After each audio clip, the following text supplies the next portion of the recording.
write that down. All right, it says, and Adam knew Eve his wife, and she conceived and bare Cain, and said, I have gotten a man from the Lord. And she again bare his brother Abel, and Abel was a keeper of sheep, but Cain was a tiller of the ground. And in process of time it came to pass that Cain brought of the fruit of the ground an offering unto the Lord, and Abel he also brought of the firstlings of his flock and of the fat thereof. And the Lord had respect unto Abel and to his offering, but unto Cain and to his offering he had not respect. And Cain was very wroth, and his countenance fell. And the Lord said unto Cain, Why art thou wroth? And why is thy countenance fallen? If thou doest well, shalt thou not be accepted?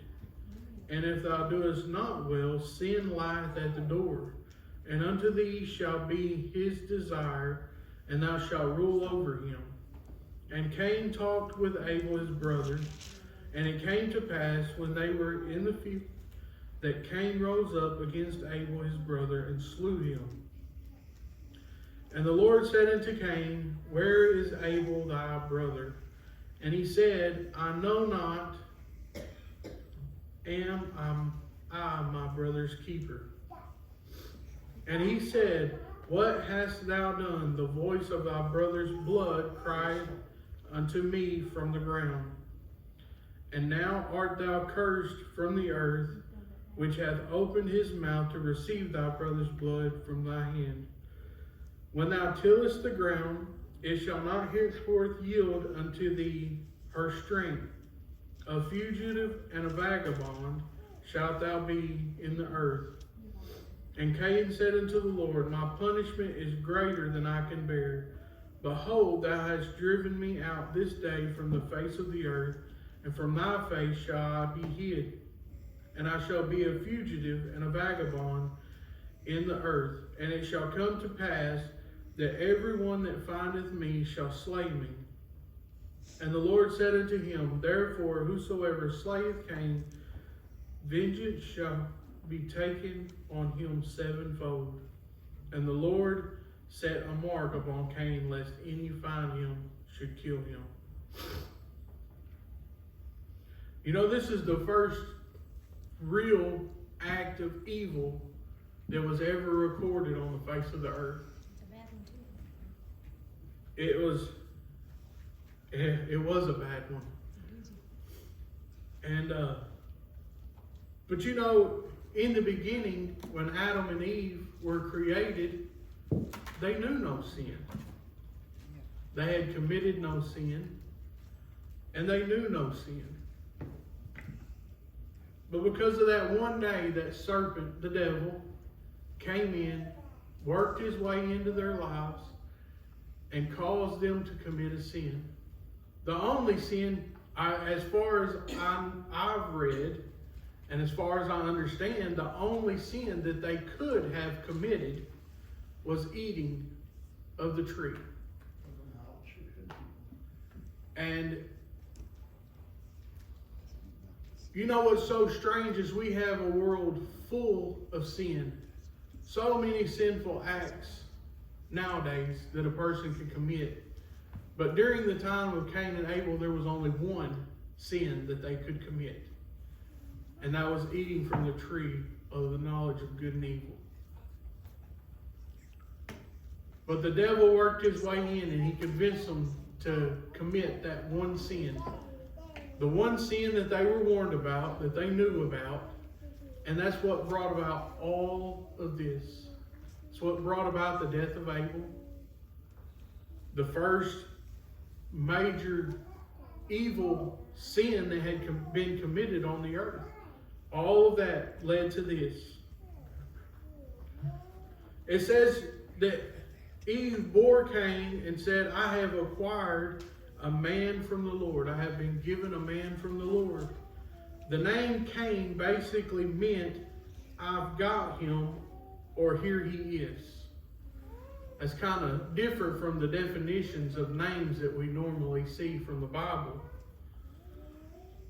You know, it's likely that Eve thought that Cain was the seed that God had promised. The deliverer who would come from Eve.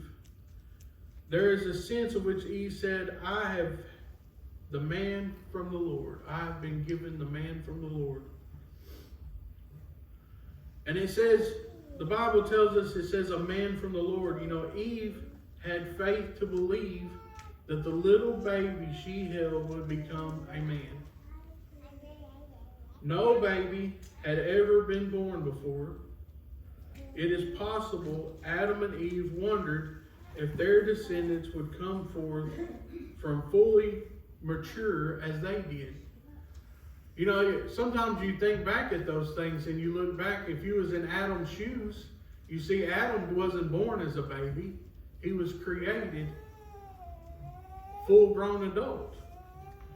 So in their minds, do they really know any different other than, you know, thinking that this baby or person would come out, would just be a full-grown person when they're born? But we can't get lost on those things. Our mind can wander so much in those different directions. But, you know, human nature has a tendency to have us to wonder these things. In verses 2 through 5, it tells us that the birth of Abel and the offering of Cain and Abel. It says that Abel was a keeper of the sheep, but Cain was a tiller of the ground. You know, the agriculture and the domestication of animals were practiced among the earliest humans, which would have been Adam and Eve and Cain and Abel. Adam and his descendants did not spend tens of thousands of years living as hunter-gatherers and living in caves. You know, we need to think about that sometimes, about how history tells us that, you know, cavemen, men came from monkeys and evolved from monkeys and this and that, one thing and another. But we have the Bible that shows us that the first man and woman they were created they were intellectual beings. Amen. That's right. They didn't come from monkeys. No. They knew how to till the land to produce food. They knew how to garden. They knew how to raise animals, to raise them up to slaughter, to raise them for what they can produce. But yet we have people telling us that we came from monkeys and they developed into cavemen and they didn't know how to do anything except go out and hunt animals and build a fire. So what are we to believe? The Bible. We always believe the Bible. That's right. The Bible is the longest standing historical document that there is. The truth from the Bible, the words of the people from the Bible. It said that the Lord respected Abel and his offering, but he did not respect Cain and his offering. He did not accept it. Abel brought an offering of blood, the firstborn of his flock, and Cain brought an offering of vegetation, the fruit of the ground. Many people assumed that this was the difference between the offerings. But grain offerings were acceptable before God. They were acceptable before God. So a lot of people, they look at this and they think that, you know, Abel brought forth the firstborn of the flocks, and Cain brought forth vegetation. Well, the reason he did was because that's what he was in charge of. That's what he did. Now, it looked awful funny him going over there and killing one of Abel's sheep. It wouldn't have been right. So what did he bring? He brought forth what he worked for. What his sweat and blood and tears went into was the vegetation, the tilling of the ground, the raising of the fruits. That is what he brought forth, was that. What he worked hard for. And that's what the sacrifice is. The sacrifice is what we work hard for. You know, when you bring forth the sacrifice, it has nothing to do with exactly what it is, but its importance to us. You know, if we take, like Brother David was talking about this morning, if we, using tithes for an example, if we go to work and we make $500 this week, and we go home and we pay our bills, we put the groceries on the table, we go through everything else, and we got $100 left. And we give that $100 to the church. Then we go to work and we make $500 and we write a $50 check and send it to the church before we do anything else. Which payout is more acceptable? Even though the leftovers was more than what you had given, than what you would normally give, it was still an afterthought.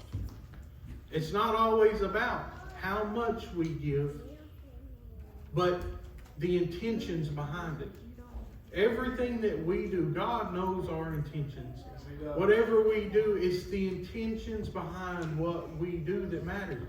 And that is why Cain's sacrifice was not accepted. Because of his intentions behind it. He did it because that was what was expected of him. He didn't do it because that's what he wanted to do. He didn't do it because that's what he believed he should do, or even believed in what he was doing. He did it because he was expected to. And God knew that. God knew that he did it because if he didn't, then his dad would have been coming down there. Now, how come you didn't go down there and give your sacrifice? Now, how come you didn't go down there and do this? That's why it wasn't accepted. It wasn't accepted because of what it was or how much it was. But it was the intent behind it. It was the intent behind it. God knows our hearts. He knows all the things about us. You know, the thing about it is Cain committed so many wrongs, and the wrongs that he committed were all caused because of the intent of his heart. If he had sincerely made the offering to God, it would have been accepted. If it would have been accepted, he would not have had hard feelings against his brother. So the one small thing in the beginning that he wouldn't have even thought about being part of the sin was the intent of his heart. And it led up to all of it. It led to him killing his brother. If his intent had been different, then none of it ever would have happened. He never would have committed the sin of killing Abel. He never would have lied to God. He never would have said, "Am I my brother's keeper?" None of these things would have ever came up. But it all started small. It started small. Because he did something that he was expected to do, but he really didn't want to do it. So it wasn't accepted. You know, the intent of the things that we do for God are far more important than how much or what it is that we do. The intent of our heart behind it. You know, you get a card in the mail for Christmas, and you open it up, it says, "Merry Christmas. I hope you had a wonderful year. Sincerely, Bill." And you open that, and you open it up, and you think, well, you know, Bill didn't send me no money for Christmas. He didn't send me none of this. He didn't send me a gift card. He could at least put a $25 gift card in there for Applebee's or something, you know, giving me something for Christmas. But even though, we shouldn't look at it like that. We should look at it and we should say, you know what? Bill thought about me this Christmas. He thought enough about me that he sent me a card to show me that he was thinking about me, that he appreciated me enough to send me a Christmas card. It was the intent. His intent was great. Even though you may get a card from your aunt that hadn't talked to you in 10 years, and there'll be a $100 bill in that card, and her intention is just to send you the money because she figured that's what you expected anyways. It's the intent. It's the intent of our hearts. But the intent of our hearts leads to so much more. It can either lead us to a closer relationship with God, or it can lead us astray, like Cain was led astray, because of his intent. Not because there was anything wrong with his offering. His offering was perfectly acceptable. What he gave was perfectly acceptable. It's his intent behind it. You know, in Hebrews, when it begins to talk about Cain and Abel, it says Abel's offering was accepted by his faith. By his faith. It's because he had faith that was, when he gave that offering, he had faith. And Cain gave the offering with nothing. With no faith, no love, no compassion, no regrets.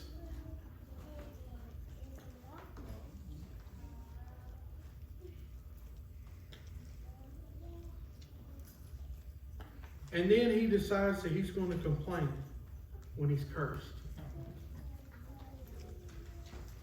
He decides that he's going to complain when he's cursed for something that he's done wrong. Now, how many people have done something wrong and know that God punished you in some way or another, and then you complain about it? Everybody's guilty of it. We look back and we think, you know what, I really think God is punishing me for something I done last week. Something I've done that I shouldn't have done. And we look back at it and we say, you know, I did wrong. And this is my punishment. But many times we don't do that. We look back and we say, God, why in the world are you punishing me in this way? Thinking that we can talk our way out of something when he already knows what's on our mind and what's in our heart. Cain, he says, my punishment is greater than I can bear. He was labeled. He was basically an outcast because of what he done. He says, when you till the ground, he said, the ground is not going to show you her strength. He says that even though Adam has to work hard to produce fruit from the ground, he said it's going to be much harder for you to produce fruit from the ground. To do what you do for a living is going to be much harder. And then he goes, he says, you know, people are going to kill me because I'm labeled for this. People are going to be after me. And we begin to think, you know, we don't really know for sure, but how many other people were actually on the earth by this time? It wasn't very many. But there was some. And it would have had to have been a close-knit area. That's why he was so concerned about it, because, you know, if there was 40 billion people on the earth, he wouldn't have been so concerned about being killed because of his punishment or anything like that, because he would have thought, you know, there's so many people on this earth. He said, I can go all the way to the other side of the world and nobody will ever know what I've done. But during this time that this was committed, so God told him, he said, I'll make it where they can't kill you. He said, nobody will touch you. He put a mark on him. But the sad thing is that mark that was put on him, in my eyes, in my way of thinking, would have been a great punishment too. Because then he has to live out the rest of his life knowing that nobody is going to harm him. And he has to live with what he had done for the rest of his life. So many things that we go through, so many things that people's lives are affected by, didn't start with something major.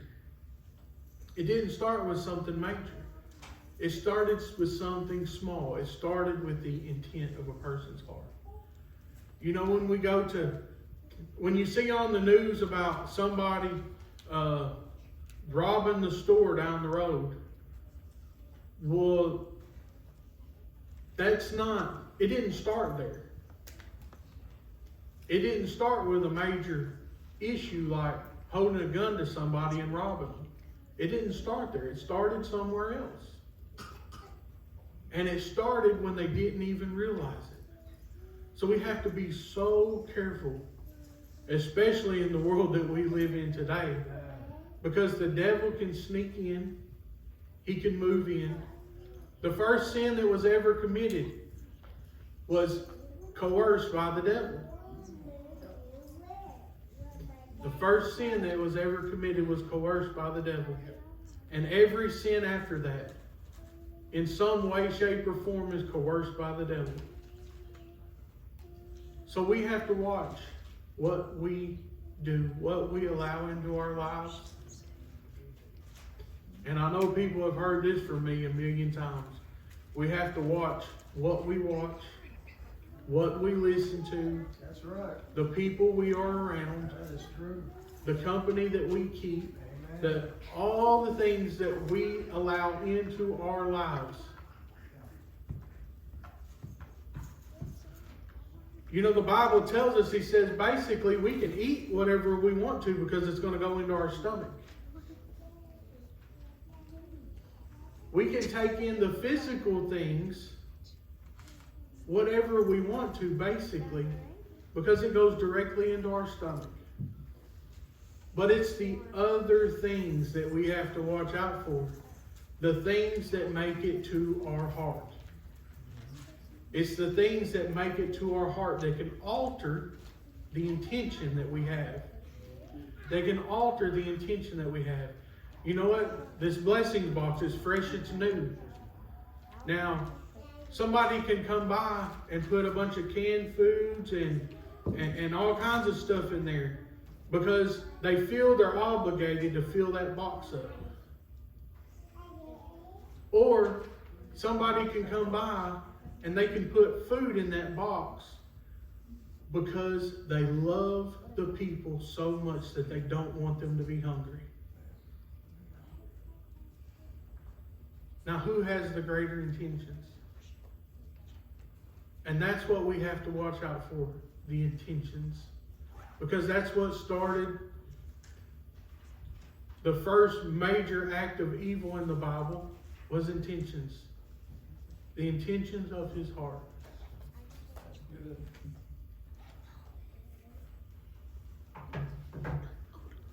You know, God is good.